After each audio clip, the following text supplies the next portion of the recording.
Kakinada rural టీడీపీలో అసమ్మతి సెగలు కనిపిస్తున్నాయి. పొత్తులో భాగంగా జనసేనకు సీటు కేటాయించారు. పంతం నానాజీని అభ్యర్థిగా ప్రకటించారు పవన్ కళ్యాణ్.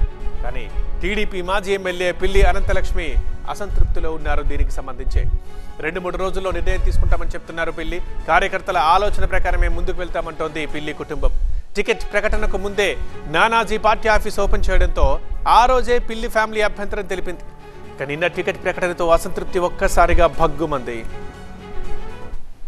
జనసేన పార్టీ వాళ్ళు కానీ ఇతరేతర ఎవరు వచ్చినా మేమందరం కూడా కూర్చొని ఆలోచించి ఒక నిర్ణయం తీసుకుని మేమందరం కూడా సంయుక్తంగా కలిపి పార్టీ యొక్క ఆదేశాలని శిరసావహించడానికి ముందుకు వస్తామని చెప్పి మనందరం కూర్చొని ఆలోచించిన తర్వాత మీటింగ్ పెట్టుకున్న తర్వాత మన నిర్ణయం మనం తీసుకుందాం.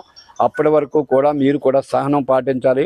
అప్పటి వరకు కూడా మీ యొక్క సలహాలు తీసుకున్న తర్వాత మీ యొక్క ఆలోచన విధానంతో మీ అందరం ముందుకెళ్తామని, కార్యకర్తే నాకు ప్రాణం, కార్యకర్తతోటి నేను ఉంటాను కాబట్టి మీ యొక్క సూచనలు మీ యొక్క సలహాలు తప్పనిసరిగా పాటిస్తే ఉంటాను కాబట్టి అప్పటి వరకు మీరు 2 రోజులు వెయిట్ చేయండి. వచ్చిన వారు అందరికీ కూడా నేను కూడా సంధాయించి పంపుతా ఉన్నాను. ఎటువంటి పరిస్థితుల్లో ఉన్నా కూడా ఎటువంటి నిర్ణయాలు తీసుకోకుండా ఉండాలని చెప్పి మిమ్మల్ని అందరినీ కూడా కోరి ప్రార్థిస్తూ ఉన్నా.